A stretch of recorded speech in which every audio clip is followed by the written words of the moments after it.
You're giving me your phone. I can do it. It's the same thing. Hi, I'm Jenn Hayward. Welcome to the Jenn Hayward Show. I'm Josh Hayward. Welcome to the Jenn Hayward Show.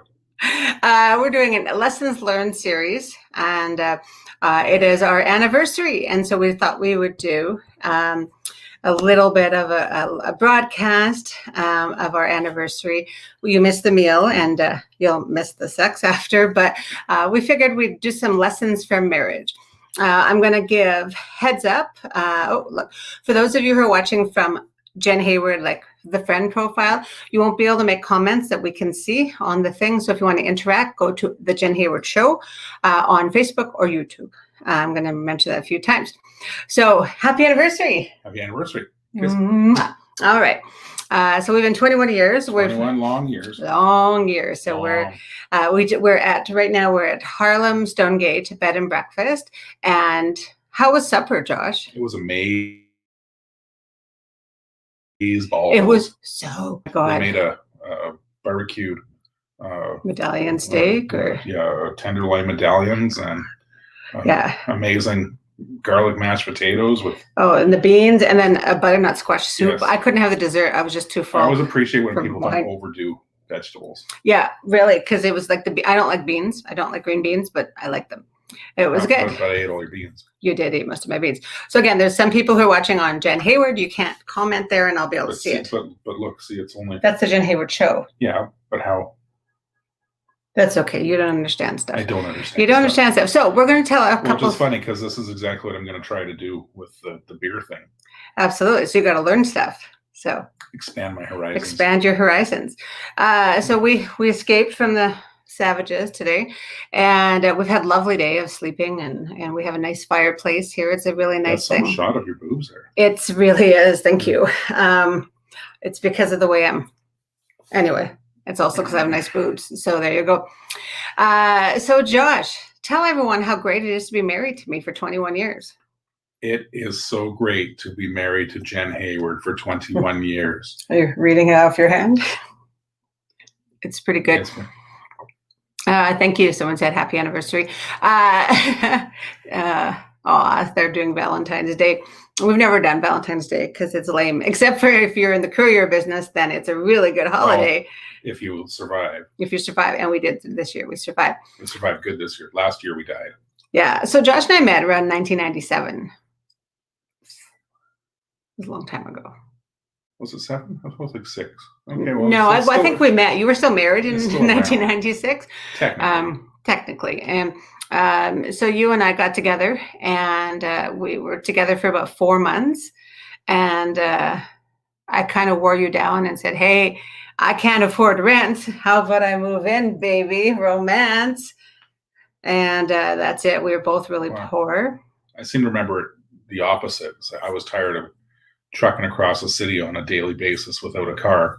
I mean, Saskatoon, though. I mean, trucking across the city anywhere. Well, back then, anyway, anywhere you could literally walk anywhere in Saskatoon in an hour and a half. And we used to walk all the time to university and stuff like that. We'd walk, and then we got a car, and that's when we gained even more weight. So when we dated, we went to a lot of buffets too. It was like we found a food match, and we liked eating.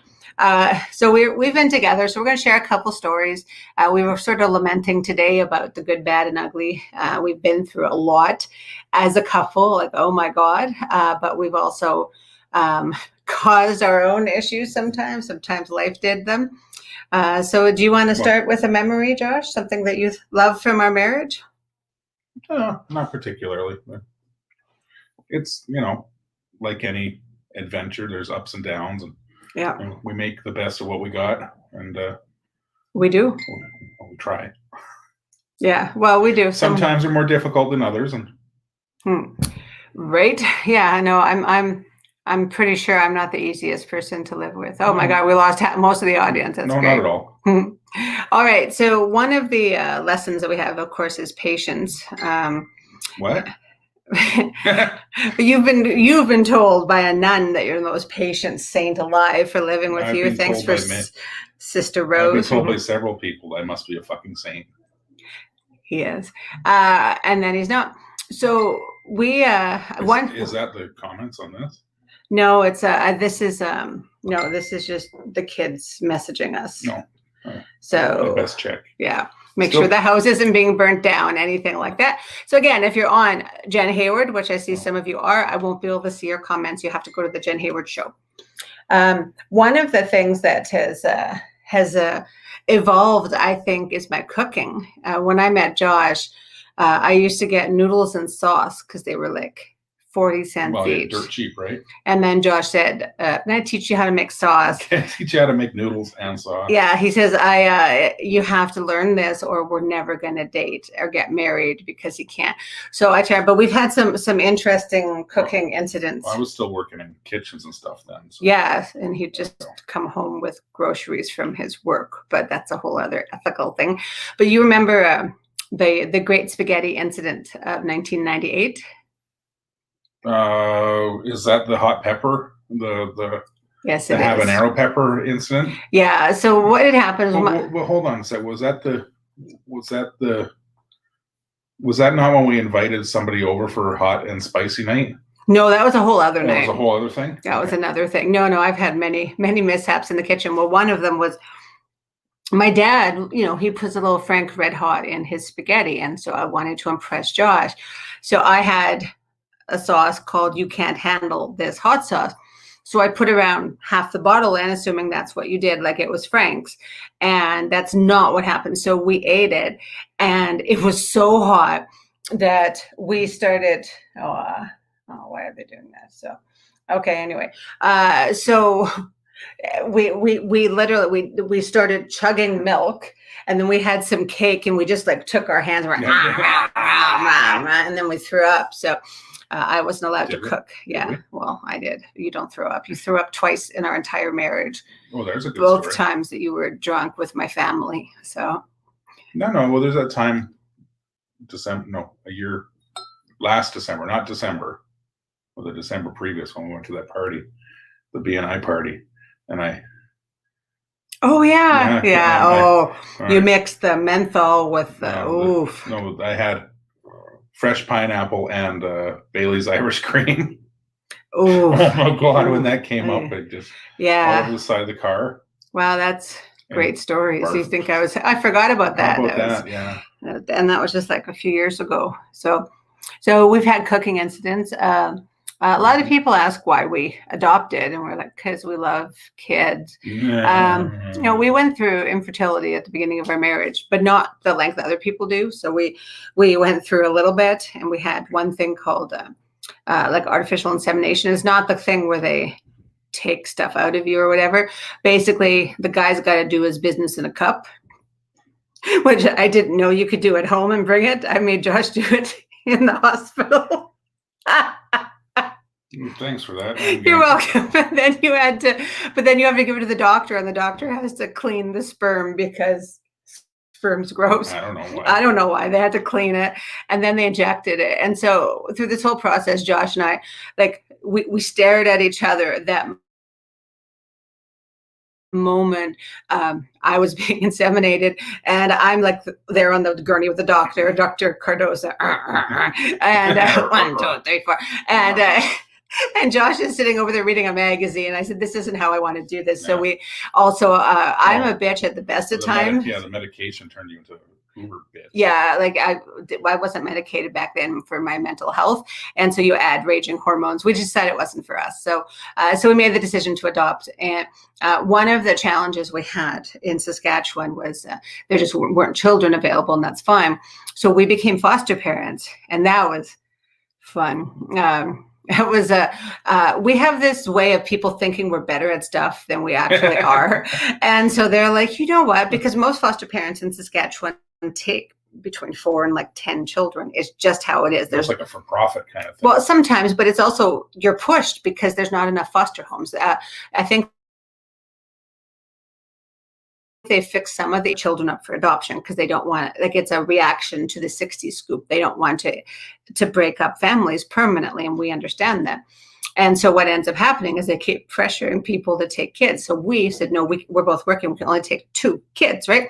So they said, oh, you're a special foster home. Well, let me tell you. And so our very first girl they gave us, they said, you know what? She's on a scale of 3.5 out of 5. It's not too bad. Okay, they convinced it and took it. But what they didn't tell us, is that most kids don't make it on that scale. Most kids are just kids, right? The scale is the ones who have the behavioral issues. So we were not equipped to deal with this, and it was quite shocking. But we got equipped fast. And then, of course, we had little Nick, and she was great. But we had 14 kids in and out of the home. Remember that first one when she'd sit in the window and screech at people as they walked by until they called the police thinking that we were hurting children in the house? Yeah, fostering was fun. And then we moved and we did things. So we moved we always, like, you have to understand, I was poor, like when I met Josh, and I was like, I can do better. And then I ended up getting myself a $100,000 job in the government. And it turns out I didn't want to work in the government after we found out. So yeah, we've had such great stories. Terrible. It was, yeah, it wasn't a good work environment. People always say, why would you give up a government job with a pension and all the rest? It's like, well, it's either that or take my own fucking life because this is awful. Well, I came home one day and I said, I'm not sure I can do 35 more years of this, because I was young when I started. He's like, I don't think you could either. So we've had, our ups and downs, but I think it is very shiny. Your head is shiny. It's called balding, sweetie. Hey. All right, Christina's got to go. It is what it is. Yeah. So we're just going to talk for about 10 more minutes. This is really just like it's like 4 people. We thought maybe maybe a few of our friends would drop by, but I don't know where they are. So if you are there, give a holler. But I think we found our bliss in traveling together without our children. So that's something we never really aspired to or thought of before. But we really enjoyed Kenya, and we enjoyed Belize a lot. We've been talking about. I'd like to travel with the children, but when they're adults. and they can pay their own way. Well, then partly that, but. Well, I think so, yeah. But I think you and I gave so much of our life to the kids. When we go and do things that aren't like kid things. Well, yeah, that's it. Yeah. And I hope one of them wants to go to a museum with you, because right now nobody wants to go to a museum with me. Well, you make it interesting. Like we did a walking tour of Mombasa when we were there, and you made it interesting. Fort Jesus in Mombasa. Yeah, it was interesting. But I've been to forts. I've been to Batosh many times. Well, that was interesting to me because I didn't know about it as I was learning things. I don't know. Learning sucks. I like to learn from a movie. It was hot out too. Oh, it was Africa. It was definitely, yeah. It was a hot day though in Mombasa, and you were sick because when we were in Wasabi Island. Wasabi. Josh does not. He's got a fear of boats, and not only did we go in one of those. I forget what it's one of those traditional boats they'd use in Kenya or in Africa. It was made out of logs. Yeah, and so, but then we're going to an island, and they're like, "Oh no, you can't. This boat won't get to the island. You have to now transfer it to a little rowboat." And Josh was like, "No." He was like, "You could actually have walked, but we actually got him in, which was good." And then he had the fish, and I did not, and he was sick. And I was not, but that was an interesting because it was an island and there was no power on the island. It was a Muslim community and there's just no power, and from their own choice. And the little school kids, we went through school, and the same in Boozy account. Oh, look at him! And so they lined up to just tug his beard, and it was the best thing ever. Just watching the joy that this big white guy brought to the kids. I was a freak show all over the place. Like, I was a white guy. I'm a huge white guy. I was a huge hairy white guy. Yeah, pretty much. So I don't know. What would you think one of the biggest lessons you've learned in our marriage is, hun? Maybe go 5 more minutes, and then we'll probably go have sex or something. So just to keep on keeping on. That's There's many times we could have given up. In fact, some people advised him to give up on me. Sometimes it's just Navophobia, an irrational fear of boats. Okay, so you have it, but no, there are many times we probably could have broke up. Probably should have. Well, realistically, I mean, but it's some people are men, and so we found different ways to sometimes we date other people, but we're okay with it. We don't talk much about it, but well, you do. Well, I do because it's fun for comedy. I was doing jokes about you for 20 years and now I can do jokes about dating other people. But now there's a pandemic, so I can't do any jokes about anything. Except for I will be doing jokes. Oh yeah. But that's one thing about Josh is that he supported me all through comedy. He has been to every shitty amateur comedy show known to mankind. He has watched the worst of the worst. Sometimes I was the worst of the worst, sometimes, but sometimes not. I remember there's a guy though, and this is like, we have to understand Josh's laugh is one of the first things I fell in love with. We went to see The Wedding Singer on one of our first dates, and his laugh, like it was embarrassing almost because it's so jovial, and I love that. But we went to a comedy show in Regina at the Bushwhacker, which we love, and we went, and Josh was the banana guy. And there's a guy who came on, and like, you know, it's, some people are funny, some people aren't. It's Regina, it's amateur, and he some guy goes on stage and he just starts peeling a banana and eating it, That's and all. that's it. That's all for like 6 minutes. Oh, now Josh starts howling. No, It was Andy Kaufman-ish, but only Josh got it. Like that was it, right? But then the entire audience, there was like 200 people there, also laughing at Josh, laughing at this guy. And so to this day, if I just say man eating banana, he just goes crazy for it. And meanwhile, I'm crafting all these jokes and stuff. And he's like, yeah, I've heard better. Just eat banana. There was facial expressions. There was nuances. There wasn't just, I'm eating a fucking banana.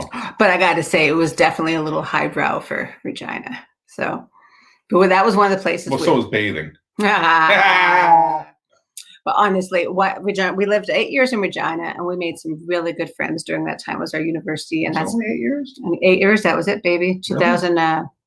We moved in the year 2000, and we moved out in 2007. Right. I really liked Regina. Yeah, I like the people. I'm not sure I like the city, although the city has evolved a lot. They used to have one Indian restaurant, and that's where you went for Indian food. They diversified. Last time we were there was like a hipster paradise. Yeah, it's definitely changed. But the thing is, I mean, your brother and sister-in-law made artisanal goat cheese. That's true. They did, and there's places that they don't sell anymore. It there. Yeah, they don't. But one of the apparently there's no money in artisanal goat cheese in Regina. Well, I think there's also like pretty much doing it 24/7. Also, they both have degrees in engineering, which is well, she has city planning, which where the money is at, not making goat cheese. But I know what I'd do. I'd make the goat cheese. You would not make the cheese. You would eat the cheese. I'd eat the cheese. Yeah, you'd be like, oh, you have to get up at 5 o'clock and sanitize the goat cheese station. No, they didn't have. You're gonna milk the. No, you're not gonna do that. There's a machine, right? I don't think so. I don't know. Hey, Marin, if you happen to see this, can you tell us if there was Come on, Marin. Was there a goat milking machine, or did you have to do it by hand? I don't suspect you'll be seeing this. It's okay. No, I don't think many people are going to see this. No, four people or 4 people. No, it's 4 people. So people basically, what happens is they come on and then they leave. So there's 2 people watching it right now on our friend page, but they can't comment on here. Like a comment, but I can't see it. Like how do we actually see that? Well, after the fact. You said I had to watch on. Yeah, but I don't have 18 hours to explain everything to you. Navophobia. Navophobia. Navophobia or navisphobia. From navis, Latin for ship or vessel, boat, is the fear of boats and cruise ships. Actually, I think I'd be okay on a cruise ship because I don't have to be near the people. Sure. People. Well, not now. Yeah, not now. Coronavirus. So Josh is really supportive, and now Josh is sort of going off on his own, like still part of our corporation, but he's going to start his beer boxes, and he's got his first one planned. So I'm pretty excited, and we're glad to support him in that. And you know, we don't have any regrets. We made lots of choices in our life. Sometimes got over our head, but we lived the life that we were meant to lead. That's right. I mean, exactly. And I had to go through what I had to go through.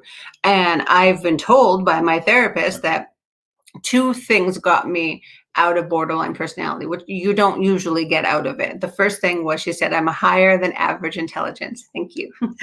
And the second thing was the love of a good man. I kid you not. But it's true. She said it was having that consistent. And that's one thing Josh and I found as we went through probably the 3 hardest years of our life.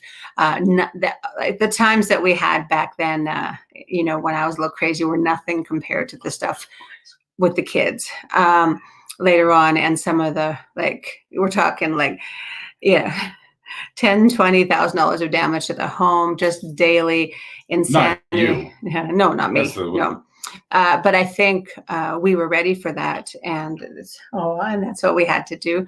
But we've been through everything, and Pretty much, eh? And now I figure is the best time to come. I mean, I don't regret not having a baby, because I probably would have shaken it. I would have definitely shaken the baby. Poor little Max. I like sleeping so much. And so, like, why won't you shut up? when our kids moved in, and I mean, like, you know, they'd have the odd nightmare or something. We just taught them. I said, listen, our bedroom is a safe place. Just come in, throw some blankies on the ground and sleep on the floor. Just don't wake mommy up. And so we just wake up for months, and there's 3 kids around the bed. And then eventually they just found their way back to the room. And I was like, yeah, see, I'm a good mom. I don't cater to that stuff. I took care of their needs and said, don't bother mama. Yeah, no, it's been 21 years with this guy, and 21 years married. Yeah, this time before there was that. A couple years before that. Oh, how old were your kids? There, see, Robin asked a question. Thank you. How old? Our kids were 4, 5, and 6, Robin, when we adopted them, which we never, it was so cute. And we didn't think about 16, 17, 18. That's something that someone should have, oh yeah, this is so cute now. But our kids, like, you know, we never had to be, we never got the chance to be. Now 19, 18, 17. Yeah. And, but we didn't get a chance to be conventional parents. I went away, and one of the first times Josh was alone with the kids. Well, when they first came to us, you were still working with the government, and you'd be like gone for a week at a time for every other month, right? Yeah, I kind of dumped my kids on my husband, but still. Hey, but you had casinos. Yeah, I did have casinos. That's one of my many addictions that I've gone over. I'm an overcomer of things, but the kids were downstairs, and so they were aged 4, 5, and 6, or maybe 5, 6, and 7 at that time. And no, 4, 5, and 6. And so Josh says, okay, guys, half hour till bed. So he doesn't do the structure. He's a hippie, right? Like my kids bathed in summer by going to the paddling pool. Come on. He's like, well, why take a bath? We'll just go to the paddling pool. Just run around. You're good. So it's true. It's true. Sometimes throw them in the pool, whatever. And so he says, okay, guys, and they were downstairs playing. And so he goes down, 40 minutes later. Kids have no concept of time. He goes, guys, I said it's bedtime. Without talking, just in sync, all 3 kids picked up the wooden trains they were playing with. And they were big. And they started throwing them at Josh. But our kid, we made this nice playroom for our kids, and they throw the toys against the wall to see which one broke first. Yeah, they actually played. That was a game. That was a game. Which one you throw it against the wall, see which one breaks. So the big heavy trains did not break. They hurt. Oh yeah, no, we have. Like I said, we definitely had an interesting challenge, but I can't think of any parents that probably would have done a better job with those kids. And I don't think we met other kids who were like parents in the adoption class that they adopted, and I'm like, ooh, you got a dud, right? You got a boring kid. They had nice kids though. Well, yeah, but then they had nice houses and things. Like our kids would have destroyed one of these rich families with all this like pristine nice stuff. Like the right kids got into the right family, I guess. So but now we're onwards, so we're helping our teenagers go, and we're really happy. Fly, little bird, get out. Fly. Go out of the nest. Go. And if you're watching this, kids, get out. Yeah, really, we love you, but checkout time is 18. No, it's we're in 2021 in the pandemic. Oh my God. 2 of them still live with us, and they're there for life. So, but you know what? 2 of them are doing really well, and we're really proud of you, Julian. We're really proud of you, Jane. John, if you're watching this at all, we love you. Go back to school. Talk to your worker, okay? If you see John, if you're on there with him, he won't talk to me. He's got a lot of trauma from his first family, and anyway, but tell him to go to school, for God's sakes. We fought to get you those resources. Do them. And now we're on our bliss. So part of our life as we're moving forward is, like I said, spending and getting to know more people at a deep level. That doesn't always have to be couple friends. It could be a relationship. It could be just friendship. Yeah. And we've traveled on our own. Separate traveling. That's nice too. Yeah, and just. I mean, I love traveling with you, but. It's a different thing. We don't always like the same things. No, if I went to the UK with you and I had to go look at stones all day, no, not just stones, but also pubs. Yeah, I'd be like, well, why are we here? We could have a pub in Regina. Like, it's not my thing. Like, I want to go snorkeling and I want to, sit in my hammock and drink my. Oh, but when we went to Belize, that was so fun. It was so fun. I mean, he almost left me to die with a boa constrictor, but whatever. You did. I don't like snorkeling. No, you tried it twice now. We've done it twice now. We did it in Africa, in the Indian Ocean, and we did it in Belize in the Caribbean Sea. Yeah, and when he went, I can swim, but I can't swim quickly, and mostly I kind of just sink. We went in a group. The things, the snorkels kind of things are supposed to go this way, but I just kind of bob up and down. I can't really see what's going on down there because my face is going.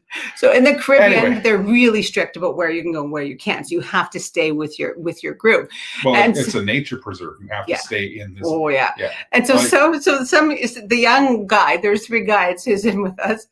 Josh is on a buoy. Big guy, Josh. Little guy, and the little guy is just. We're all swimming, and he's just dragging Josh along, and Josh is just looking at him. I hate this. But you didn't jump in with the sharks. I jumped in with the sharks and the stingrays. You were like, No. You and some other woman. The rest of us went, and yeah. You know what? It was fun watching you guys from the boat, and yeah, you because I had the bikini on. So well, that too, but I was on a boat, which I broke keto, by the way, Robin. This weekend I had so much bread. Oh my God. Oh my goodness. So good.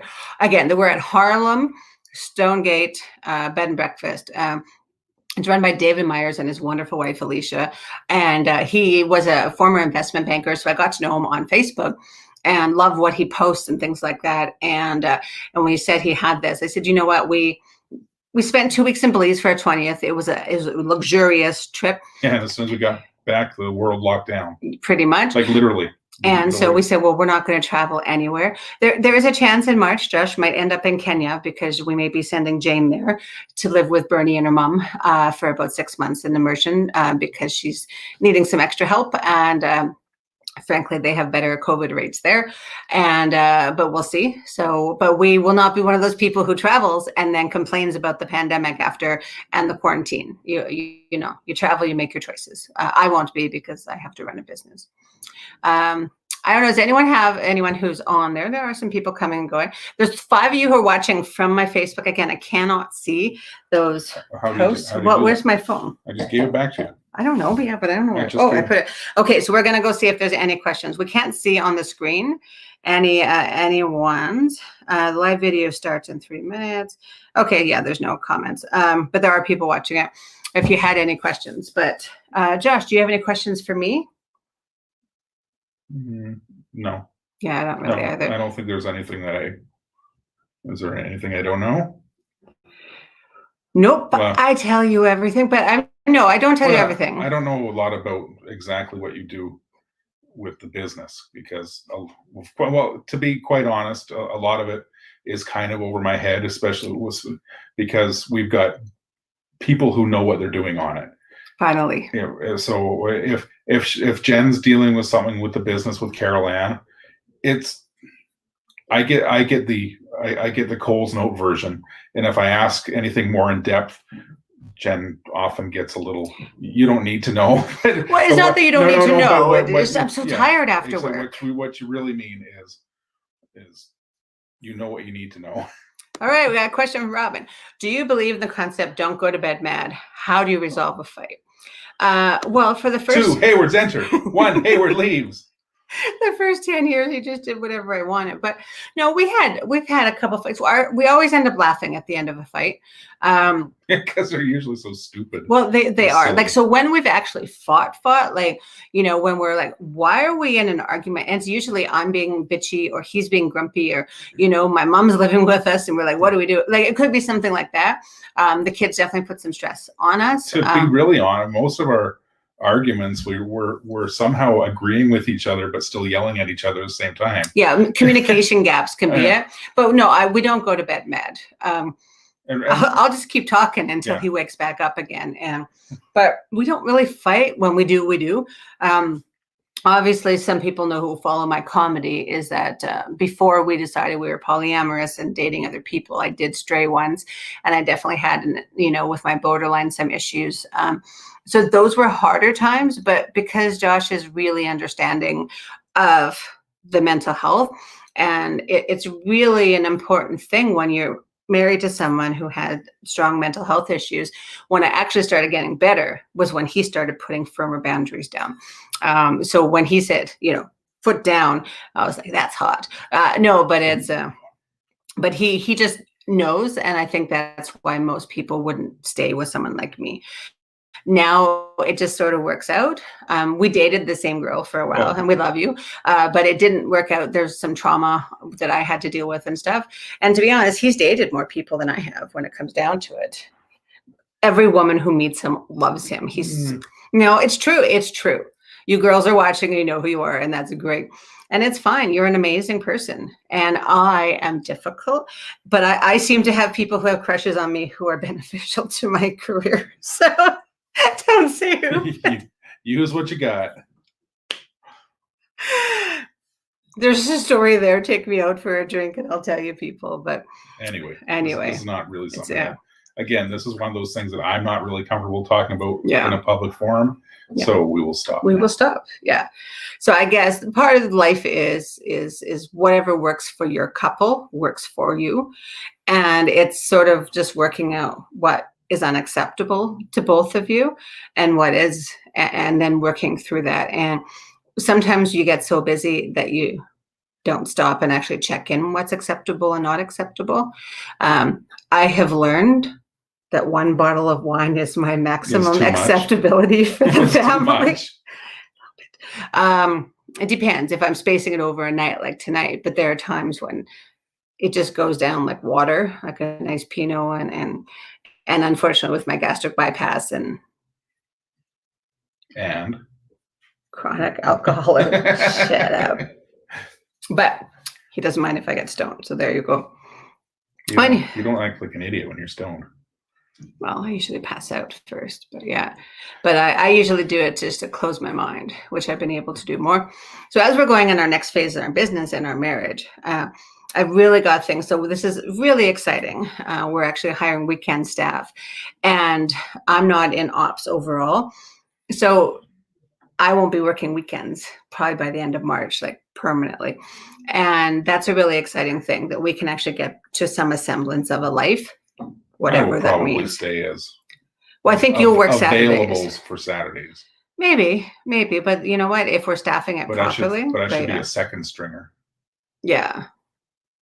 I don't know. I just don't want to hear about work on the weekends. Right. Or I mean, everything we do is networking and stuff Monday like that. Or Tuesday, or Wednesday, Thursday, Friday. No, I love my job. You know that. So, well, anyway, we're probably going to go bone now. So that's as romantic as we can get.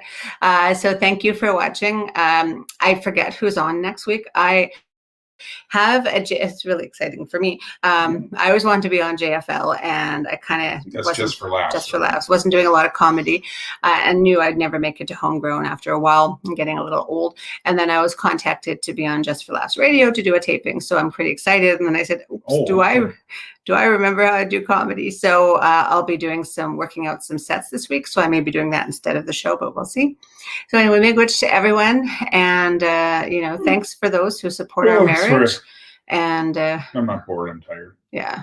I'm full. Oh my goodness. Such good food here. Oh my God. The breakfast. Pancakes. Oh my God. With the blueberries and real maple. They have their own. They have their own maple syrup sugar bush farm thing here where they They make their own maple syrup here. It's good though, like so. Yeah, I mean it's nice grounds. Other people would go outside and do stuff, but there's a fireplace in our Maybe bedroom. we should not tell people about this place so we can have it to ourselves. Well, I'm pretty sure that would be good for business for them. So we're gonna go. Thank you so much. Have a great weekend, everyone. Are you really doing bunny ears? I'm doing bunny ears. Are you really doing bunny ears? So this is like our romance is basically I get my picture, talking to the public in the picture you posted with the ones that Sarah took has the you doing bunny ears on me.